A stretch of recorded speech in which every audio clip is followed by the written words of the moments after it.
Hi, my name's Ed Lee, and I'm guessing you're watching this video because you are interested in the EMR project that I'm working on here at SGU, otherwise known as St. George's University. I'm a first-term medical student, and I think it's pretty exciting. So this video will show you what's been accomplished so far, some of the players in this project, and what we're looking for, and where we're trying to go, and how you can contribute. Alright, so just so you can see how the EMR has been designed so far, here is I've opened the, uh, the database right here. Now, just so that we can ease entry, I do have a special field here that I've created called Form. This is available on the Quick Access toolbar. Now, there are some EMRs that are open source, things like that. One reason why the school might not want to implement something like that is because if there's problems with the EMR, then they have to call tech support, and there could be problems. The system could go down. There's a lot of reasons why they might want to have a potential offline solution. So, hopefully this is something that they can use. If not for actual clinical work, then at least for training. So here we have a I divided these into different sheets. There's an intake sheet, there's a patient history sheet, there's a vital sheet, a ROS, a physical exam and assessment. After meeting with the clinical director, Catherine Yearwood, she recommended that some of these things be moved around a little bit, and I will be making those changes, but I'm just going to show you what I have right now, just to give you a little bit of idea of what's been done so far. So when I click on the form sheet right over here, it makes it easier for people to enter data into these fields, right, and to see everything on one sheet, which I think is ideal. Most EMRs will present the information this way, so I just wanted to make it, as easy to use as possible. So here we see some different things over here. I have the intake staff name, so we can have accountability at every level of data entry in this particular program. In this particular data entry form. Now, all this information I took actually from the intake form that was available at the clinic. I added a couple things such as, if bills have been paid, or if they're delinquent in bills. That's something, that I've seen become an issue at doctors' offices. And also there's a timestamp over here. This is so that, administrators can track how fast students are seen from the beginning of the time that they come in, or not students, patients, from the time they come in to the time they leave. So, if patients are there in the waiting room for half an hour to an hour, right, this should be able to be trackable through timestamping of these particular documents. All right, so let's close this up. Let me just make a couple more mentions of some things I thought were cool over here. So over here, in orientation, they did say that they're trying to focus on sex and gender. They're differentiating between those particular ideas, and I do want to reflect that in the EMR that I've designed. Also over here, a lot of times when you see a patient, you need to keep their PCP in the loop about what's going on. So I have the PCP's fax and the email and their name available. So it's very easy to keep them up to date with what's going on with their particular patient. Let's go to the patient history. Once again, I click the form, right? We can see that the name and the date of birth and age and sex will actually import from the last sheet.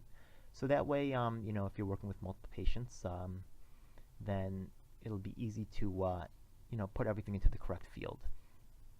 Prior medical history, surgical histories, this is all things that are able to be collected by a nurse. I believe here at the school, that's collected by a doctor, so I'll probably be moving that later on to I'll be reorganizing this particular database to make it more, to have more alignment with the workflow in the clinic. Alright, so the patient history is there. We have some vitals over here. Once again, if anybody's ever worked with EMR, this will seem very familiar to you. We have the blood pressure, we have the pulse, temperature, respiration rate, height, weight. I actually added in some forms to make a automatic BMI calculator over here. So I think that's pretty neat. SpO2, that's very quick and easy. You just put a little SpO2 monitor on the finger, and then you can generate another vital. A lot of times for insurance purposes, you need to have a certain minimum number of physical examinations done, and honestly, SpO2 is a very handy number to have. Especially if someone has asthma or things like that, or some other type of lung disease. could be something as easy as asthma, it could be a COPD, or it could be something more more specific. Anyways, let's get to some more of the features here. The ROS, once again, should look very familiar to anybody who's ever worked with the EMR. General, we have ears, we have the neurological, musculoskeletal, this kind of thing. The physical exam. Okay, here I'm going to show you something else. If I click over here, right, and you're messing around with the program, and then I click on the form button, it actually will not work. We couldn't do this for the selected range of cells. That's because you actually have to be up here in an editable field. You can actually add a new field over here and it should work. But the thing is that, if you're in the middle of nowhere, in the middle of the sheet here, it's not going to want to add things in a non-sequential fashion. So okay, let's go up here. Once again, we have the regular physical exam, general skin, head, eyes, ears, nose, throat, just the way as is usually done in a in an EMR system in the States. So I'm going to close this up, and let's go to our assessment. Now, usually the chief complaint is put on the front, but I know sometimes the chief complaint has to match with the insurance code, so I put that in the back to make it easy for the doctor to switch that up after he makes his assessment. Also, as in terms of the follow-up, a lot of times I know when I was working in the doctor's office, the doctor would forget to specify, oh, I need to see this person in 3 weeks, I need to see this person in a month, I need to see this person in 3 months. So the front desk can schedule an appointment just by looking at the data that's been put in here. So I think that I've built it with I think it's fairly good. Actually, Dr. Yearwood really liked it when I presented to her. And now that I've shown you the actual program itself, I'm going to actually introduce you to some of the members that are on the team so far. I've started to recruit other members because as one person can build a house, but a team can build a skyscraper. There's a lot of experience and knowledge that's available within the student body, and I decided to take advantage of that. And I want other people to be invested in this project as a success as well. The more stakeholders there are to the project success, I believe the better chance that this project has of succeeding. And I just like to, provide opportunities for others. A lot of times people have done that in my life, and I've been very grateful. So I think there's something called paying it forward, which is I'm definitely trying to do. So far, if you want to find out more, I would definitely join the SGU EMR group. There's a Facebook group here at SGU for just about everything, and we're no exception. So just go to Facebook, type in SGU EMR group, and we are a closed group. I'm not sure that everybody wants to make their information public, but please join us, and I don't see any problem with adding anybody who's interested. Actually, I would like to make this an open group later on. But also, this is something that we're planning to implement at, or hoping to implement at SGU, so I really think the administration should have say as in terms of what type of information gets released to the general public, right? So we'll keep it closed for now. All right, so once again, I'm going to introduce some of the players that are going on here. When I first came to the school, there was an investiture going on of President Olds. I was super inspired by him. I was ready to leap at the opportunity just to become a doctor, but after getting to know the staff and the administration here, I'm just so much more supportive of the school and their mission. I think that I'm just much more happy to be here, finding about their concerns about improving social welfare, not just here in Grenada or the United States, but throughout the world. President Olds in his speech said that SGU graduates see more Medicaid patients than probably doctors from other medical schools. He had some statistics to back that up, and I think that's a wonderful thing. That's really why I want to be a doctor, so I'm so proud to be a part of this community. Anyways, once again, I just want to give thanks to Miss Catherine Bourne-Yearwood. I went to the investiture specifically to meet staff and to find out how things are organized here, to find out how I could navigate the system and make a difference. And she made an opportunity available, which I'm deeply grateful for. When I first got down here, I went to visit the local hospitals and medical clinics, and I actually met a boy who broke his arm, and the parents, I started talking to them. I'm just a pretty social guy, I guess, sometimes.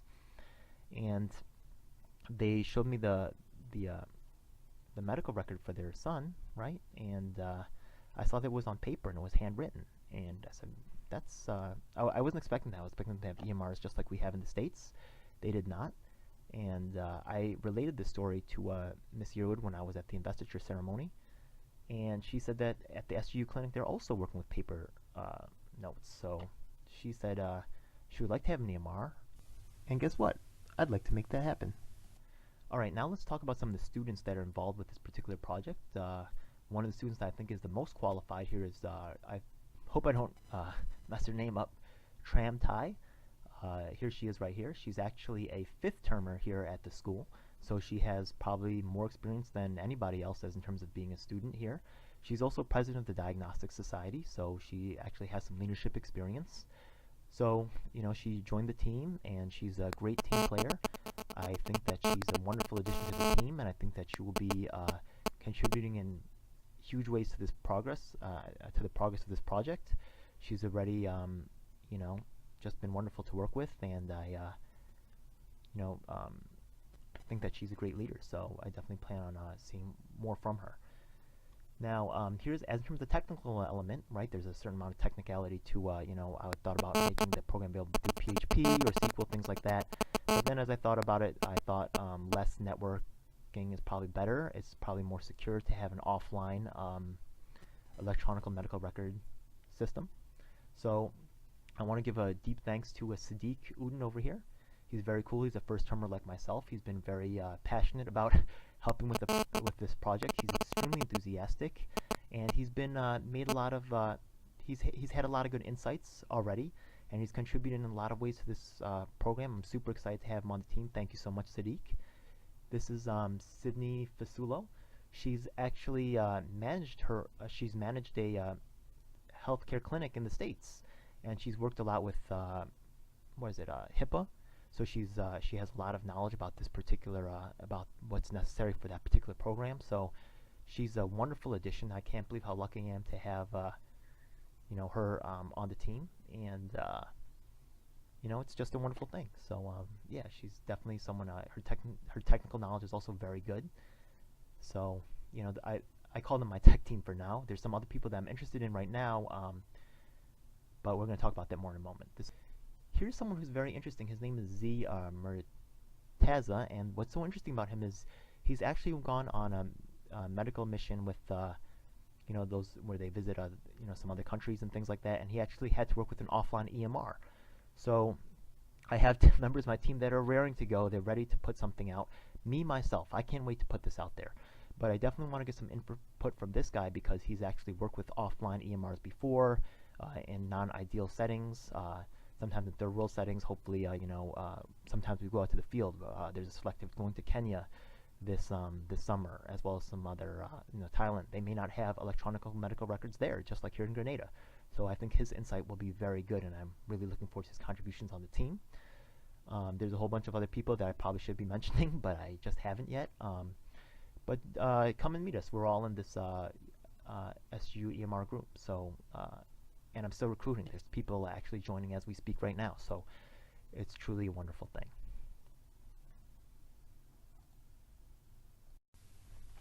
Okay, so right now you're wondering how you can be a part of this. Of course, you could join our Facebook group as the link right there, but there's some other things we can do. We're looking for people with technical knowledge, not just as in terms of Excel. Also, we're looking for people with network background in networking, maybe PHP, SQL. Also, we're looking for people with practical experience in the field, working with EMRs. It doesn't have to just be in hospital settings. If you know, I think it's especially interesting if you worked on metal brigades, things like that. You know, I've worked with offline EMRs. That's super interesting. Another way that you could help if you don't have any technical or experience, then you could. Right now, I believe the school is making a decision about possibly picking up an EMR to use in their facilities. But you know, the salespeople aren't going to tell them about, you know, problems or, you know, real-world issues of using the software. So you know, we could collect data from the large student population here. I'm sure many of you have used EMRs, and we can compile this information and make it available for the administration to help them make their final decision. EMRs can cost millions and millions of dollars. This can really make a big difference for the school's bottom line. And you know, I think it's a very interesting project. We're still looking for leadership positions at all levels. You know, besides the people who've been mentioned, you know, we're just kind of a small group. We're just getting started, and you know, but looking to make a big impact. And I think the more people we have, the better things are. So thanks again for checking out this video. In the description, I'll provide a link so that you can take a look at the EMR as it exists right now. And yeah, I look forward to hearing from you. Thanks. All right, bye.